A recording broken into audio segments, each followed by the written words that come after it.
নমস্কার, ভক্তি আলো ইউটিউব চ্যানেলে শিবপুরাণের সপ্তম পর্বে আপনাদের স্বাগত জানাই। আজকের পর্ব সাধ্য সাধন, শ্রবণ, কীর্তন এবং মনন। এগুলোর মধ্যে শ্রবণ, কীর্তন এবং মননের মধ্যে কোনটি সর্বশ্রেষ্ঠ? আসুন শিবপুরাণে কি বলছে শ্রবণ করি। ব্যাসদেব বললেন, সুতদেবের কথা শুনে মহর্ষিগণ বললেন, এবার আপনি আমাদের বেদান্তসার সর্বস্বরূপ অদ্ভুত শিবপুরাণের কথা বলুন। সুতদেব বললেন, মহর্ষিগণ, আপনারা রোগ শোক রহিত কল্যাণময় ভগবান শিবকে স্মরণ করে পুরাণ অগ্রগণ্য শিবপুরাণের, যা বেদের সার তত্ত্ব থেকে উদ্ভূত, তা শ্রবণ করুন।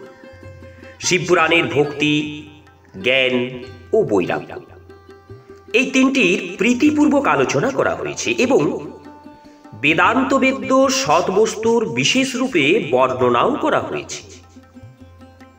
এই বর্তমান কল্পে যখন সৃষ্টিকর্ম আরম্ভ হয়েছিল, সেই সময় 6 কুলের মহর্ষিগণ পরস্পর বাদ প্রতিবাদ করে বলতে থাকলেন, অমুক বস্তু সব থেকে উৎকৃষ্ট, অমুকটি নয়। তাদের এই বিবাদ একটি মহারূপ ধারণ করেছিল। তখন সকলেই নিজ নিজ শঙ্কা সমাধানের জন্য সৃষ্টিকর্তা অবিনাশী ব্রহ্মার কাছে গমন করলেন।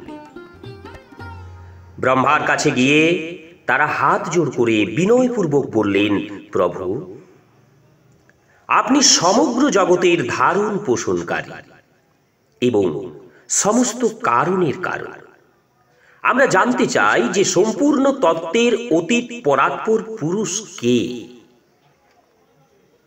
ব্রহ্মা বললেন, যেখানে মন সহ বাক্য তাকে না পেয়ে ফিরে আসে, যার থেকে ব্রহ্মা, বিষ্ণু, রুদ্র, ইন্দ্রাদি সহ এই সমগ্র জগৎ, সমস্ত ভূত এবং ইন্দ্রিয়াদি সর্বপ্রথমে সৃষ্টি হয়েছে, তিনি হলেন দেবাদিদেব মহাদেব। তিনি সর্বজ্ঞ এবং সম্পূর্ণ জগতের প্রভু এবং সব থেকে উৎকৃষ্ট। ভক্তির দ্বারাই তার সাক্ষাৎকার লাভ হয়, অন্য কোনো উপায়ে তার দর্শন সম্ভব নয়। রুদ্র, হরি, হর এবং অন্য দেবেশ্বর সর্বদা উত্তম ভক্তিভাবে তাকে দর্শন করতে ইচ্ছা করে। ভগবান শিবে ভক্তি হলে মানুষ ভববন্ধন থেকে মুক্ত হয়ে যায়। দেবতার কৃপা প্রসাদে তার মধ্যে ভক্তি আসে এবং ভক্তির দ্বারাই দেবতার কৃপা প্রসাদ লাভ হয়। তাই তোমরা সকলে ভগবান শঙ্করের কৃপা প্রসাদ লাভ করার জন্য ভূতলে গিয়ে সহস্র বছর ধরে অনুষ্ঠিত এক বিশাল যজ্ঞের আয়োজন কর। এই যজ্ঞপতি ভগবান শিবেরই কৃপায় বেদোক্ত বিদ্যার সারভূত সাধ্য সাধনের জ্ঞান হয়ে থাকে। শিব পদ প্রাপ্তি সাধ্য, তার সেবাই সাধন এবং তার প্রসাদে যিনি নিত্য নৈমিত্তিক ইত্যাদি ফলে নিষ্পৃহ হন, তিনি হলেন সাধু।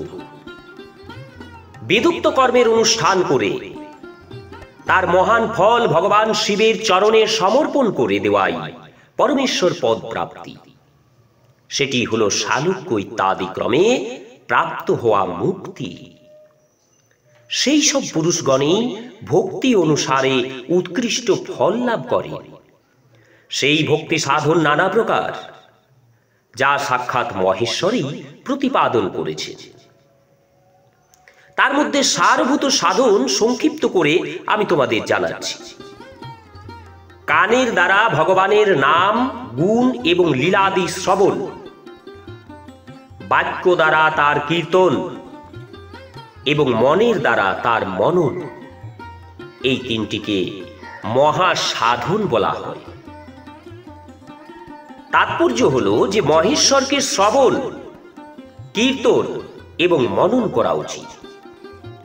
শ্রুতির এই বাক্য আমাদের সকলের জন্যই প্রামাণ্য। এই সাধনায় সম্পূর্ণ মনোরথের সিদ্ধিতে রত হয়ে আপনাদের পরম সাধ্য প্রাপ্তি হোক।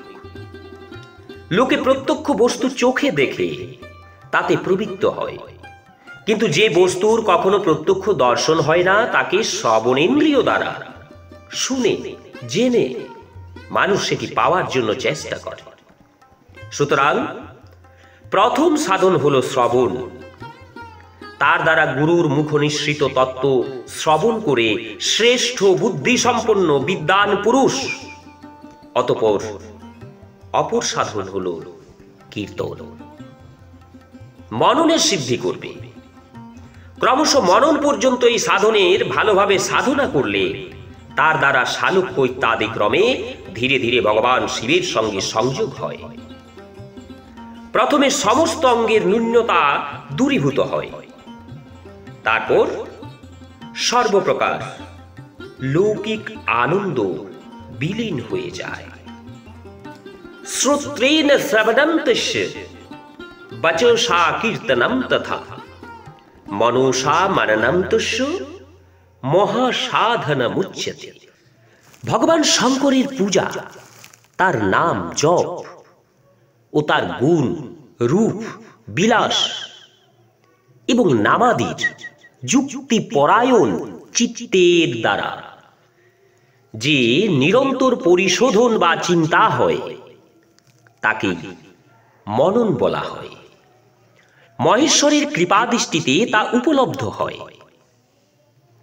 একে সমস্ত শ্রেষ্ঠ সাধনের মধ্যে প্রধান এবং প্রমুখ বলা হয়। সুতদেব বললেন, মুনীশ্বরগণ, এই সাধনার মাহাত্ম্য বলার প্রসঙ্গে আমি আপনাদের এক প্রাচীন বৃত্তান্ত বর্ণনা করে জানাচ্ছি। মনোযোগ দিয়ে শুনুন। অনেকদিন আগেকার কথা। পরাশর মুনির পুত্র আমার গুরু ব্যাসদেব সরস্বতী নদীর সুন্দর তীরে তপস্যা করছিলেন। একদিন সূর্যের ন্যায় তেজস্বী বিমানে যেতে যেতে ভগবান সনত কুমার হঠাৎ সেখানে এসে পৌঁছলেন। তিনি আমার গুরুকে সেখানে দেখলেন। গুরু ধ্যানে মগ্ন ছিলেন। ধ্যানের সমাপ্তিতে তিনি ব্রহ্মপুত্র সনত কুমারকে তার সামনে উপস্থিত থাকতে দেখলেন। তখন শীঘ্রই উঠে তিনি তার চরণে প্রণাম করে তাকে অর্ঘ্য প্রদান করলেন এবং বসবার জন্য সুন্দর আসনও দিলেন। ভগবান সনত কুমার প্রসন্ন হয়ে বিনীতভাবে দাঁড়িয়ে থাকা ব্যাসদেবকে গম্ভীরভাবে বললেন, মুনে, তুমি সত্য বস্তুর চিন্তা করো, আর সেই সত্য পদার্থেই হলো শিব, যিনি তোমার সাক্ষাৎকারের বিষয় হবেন। ভগবান শঙ্করের শ্রবণ, কীর্তন, মনন এই তিনটিকে মহত্তর সাধন বলা হয়। এই তিনটি বেদ সম্মত। পূর্বকালে আমি অন্যান্য সাধনার সম্ভ্রমে পড়ে ঘুরে ঘুরে মন্দাচলে গিয়ে পৌঁছাই এবং সেখানে তপস্যায় ব্রত হই। তারপর মহেশ্বর শিবের আদেশে ভগবান নন্দিকেশ্বর সেখানে আসেন। আমার উপর তার অত্যন্ত কৃপা ছিল। সবাকার সাক্ষী এবং শিব অনুচরদের প্রভু ভগবান নন্দিকেশ্বর আমাকে স্নেহপূর্বক মুক্তির উত্তম সাধন জানাতে গিয়ে বললেন, ভগবান শঙ্করের শ্রবণ, কীর্তন, মনন এই তিনটি সাধন বেদ সম্মত এবং মুক্তির সাক্ষাৎ কারণ। স্বয়ং ভগবান শিব আমাকে এই কথা বলেছেন। সুতরাং ব্রাহ্মণ, তুমি শ্রবণ ইত্যাদি তিনটি সাধনার অনুষ্ঠানেই করো। ব্যাসদেবকে বারংবার এই কথা বলে ব্রহ্মপুত্র সনত কুমার অনুগামী সহ পরম সুন্দর ব্রহ্মধামে চলে গেলেন। আমি পূর্বকালের এই উত্তম বৃত্তান্ত তোমাকে সংক্ষেপে বর্ণনা করলাম। ঋষি বললেন, সুতদেব, শ্রবণ ইত্যাদি তিন সাধনের দ্বারা মুক্তির উপায় আপনি বলেছেন, কিন্তু যারা শ্রবণাদি তিন সাধনায় অসমর্থ তারা কোন উপায় অবলম্বন করে মুক্তি লাভ করবে? যত্ন ব্যতিরেকেই কোনো সাধনভূত কর্মের দ্বারা মোক্ষ লাভ সক্ষম আছে কি, সেটি আমাদের বলুন। নমস্কার। শিবপুরাণের ধারাবাহিক পর্বগুলি শ্রবণ করার জন্য চ্যানেল যারা নতুন তাদের অনুরোধ জানাবো, শিবপুরাণের ধারাবাহিক পর্বগুলো শ্রবণ করার জন্য চ্যানেলটি অবশ্যই সাবস্ক্রাইব করে সাথে থাকুন। আগামী পর্বে ভগবান শিবের লিঙ্গ এবং সাকার বিগ্রহের পূজার রহস্য ও মাহাত্ম্য নিয়ে আলোচিত হবে। সাথে থাকুন। ওম নমো শিবায়।